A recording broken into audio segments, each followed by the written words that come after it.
ज्ञांच्या हृदयात ज्यांनी आदराचे असे स्थान निर्माण केले ते आपल्या राज्याचे लाडके उपमुख्यमंत्री माननीय श्री देवेंद्रजी फडणवीस साहेब, जोरदार त्यांनी स्वागत करूयात।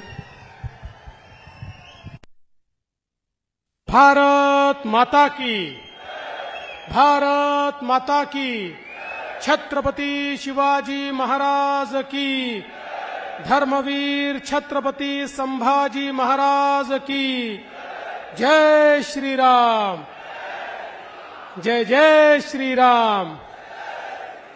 हिंदवी स्वराज्याचे सरसंस्थापक छत्रपती शिवरायांना मानाचा मुजरा करतो।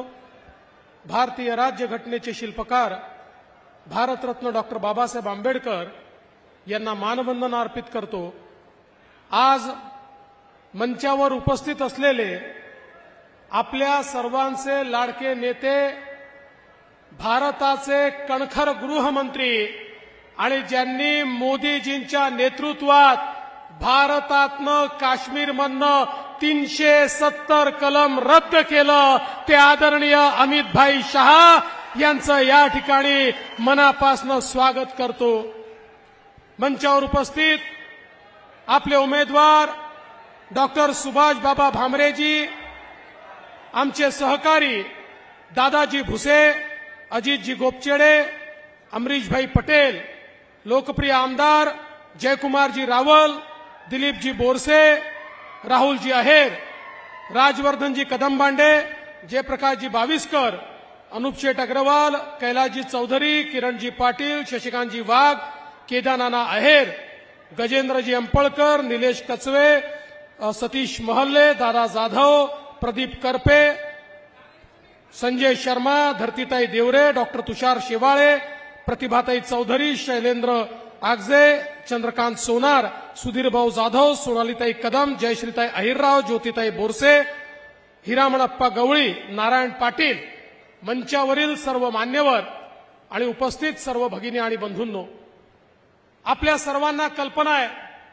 ही निवडणूक महानगरपालिकेची, जिल्हा परिषदेची किंवा विधानसभेची नाही आहे, देशाचा नेता निवडण्याची निवडणूक आहे। लोकसभेमध्ये आपण ज्यांना निवडून पाठवतो ते आपल्या देशाचा नेता निवडत असतात। त्यामुळे कोणाच्या हातामध्ये आपला देश सुरक्षित राहील, कोण देशाचा विकास करू शकेल, कोण सामान्य माणसाच्या आशा आकांक्षा अपेक्षा पूर्ण करू शकेल, अशा नेत्याला निवडण्याकरता या निवडणुकीमध्ये आपण एकत्रित आलो आहोत। काय अवस्था आहे बघा, एकीकडे आपण जर बघितलं तर महाभारतासारखी अवस्था आहे।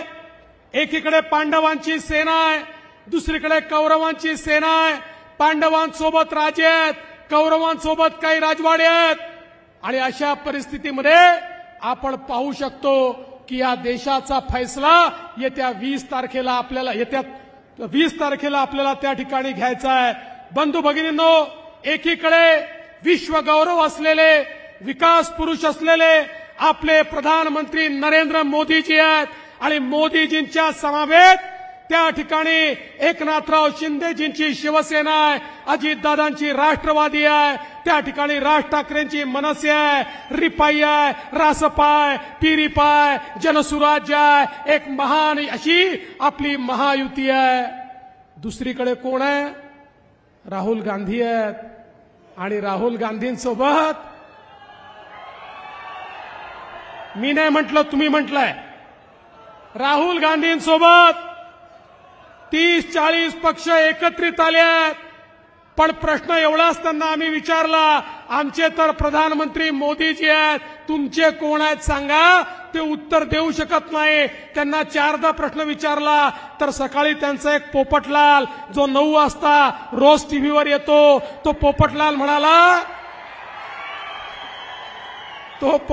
म्हणाला आम्ही 5 वर्षात 5 प्रधानमंत्री बनवू। मी म्हटलं ठीक आहे, 5 बनवाल, पहिला कसा निवडाल. मग माझ्या लक्षात आलं हे लोक एक खुर्चीमध्ये ठेवतील, संगीत खुर्चीचा खेळ सुरू करतील, सगळे पक्ष त्याच्या भोवती फिरतील. जो पहिला बसला तो पहिला प्रधानमंत्री, जो दुसरा बसला तो दुसरा प्रधानमंत्री. अरे यांना सांगा हा घंटा खुर्चीचा खेळ नाही, या देशाच्या भाग्याचा फैसला करायचा आहे. या ठिकाणी तुमच्या खासगी उद्योगाचा फैसला नाही आहे. आणि म्हणून ज्या मोदीजींनी या देशामध्ये परिवर्तन केलं, ज्या मोदीजींनी या देशातल्या सर्वसामान्य माणसाच्या जीवनात परिवर्तन केलं, त्या मोदीजींना निवडून द्यायचं आहे. आणि म्हणून ज्या क्षणी येत्या 20 तारखेला आपण बाबांच्या कमळाचं बटन दाबू, वोट तर बाबांना मिळेल पण आशीर्वाद नरेंद्र मोदी साहेबांना मिळेल. मोदी साहेबांना आशीर्वाद देण्याकरता आज आपण बघा या ठिकाणी आमच्या बाबांनी मोदी साहेबांसोबत काम केलं 3 वेळा. त्या ठिकाणी तिसऱ्यांदा आता ते निवडणुकीला सामोरे जात आहेत आणि सातत्याने काम करणारा खासदार म्हणून आपण त्यांच्याकडे पाहतोय.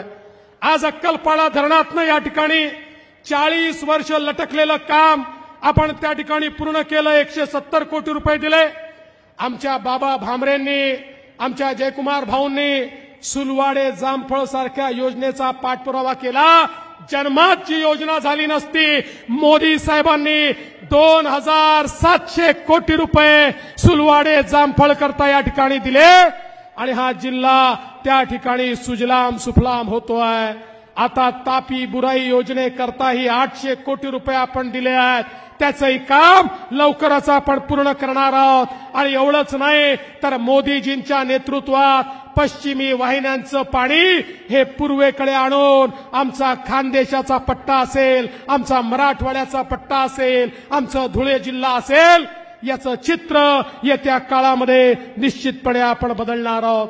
आज बाबा भामरेंनी पाठपुरावा केला. रेल्वेची कामं असतील, कॉरिडॉरचं काम असेल, मोठ्या प्रमाणात होत आहे. आणि मी तुम्हाला सांगतो येत्या काळामध्ये मोठ्या प्रमाणात उद्योग हे जर कुठल्या एका ठिकाणी येणार असतील तर त्या जागेचं नाव धुळे आहे. कारण या धुळ्यामध्ये 6 नॅशनल हायवे येऊन धुळा असं मध्यवर्ती आलाय. आणि आता इंडस्ट्रियल कॉरिडॉरमुळे, रेल्वेच्या कनेक्टिव्हिटीमुळे, नरडाण्यामुळे धुळ्याला एक वेगळं महत्व प्राप्त झालंय. बंधू भगिनींनो, हे होऊ शकलं कारण मोदीजी या ठिकाणी होते आणि मोदीजींसोबत पाठपुरावा करण्याकरता आपले बाबा भामरे त्या ठिकाणी होते. मी फार काळ आपला घेणार नाही. आपल्याला सगळ्यांना माननीय गृहमंत्री महोदयांना ऐकायचं आहे. तुम्हाला एवढीच विनंती करण्याकरता आलो आहे. धुळेकरांनो, आता काँग्रेसचे लोक म्हणतात आम्ही वोट जिहाद करणार आहोत. ते सांगतात आम्ही वोट जिहाद करणार आहोत. त्यांना सांगा आम्ही आता मतांचा यज्ञ करणार आहोत. आणि या ठिकाणी आमच्या मतांच्या यज्ञामध्ये एक एक मताची आहुती ही मोदीजींना मिळेल आणि मोदीजींना तिसऱ्यांदा आम्ही प्रधानमंत्री बनवू अशा प्रकारचा निर्धार या ठिकाणी तुमच्या वतीनं व्यक्त करतो आणि माझं बोलणं संपवतो. धन्यवाद. जय हिंद, जय महाराष्ट्र.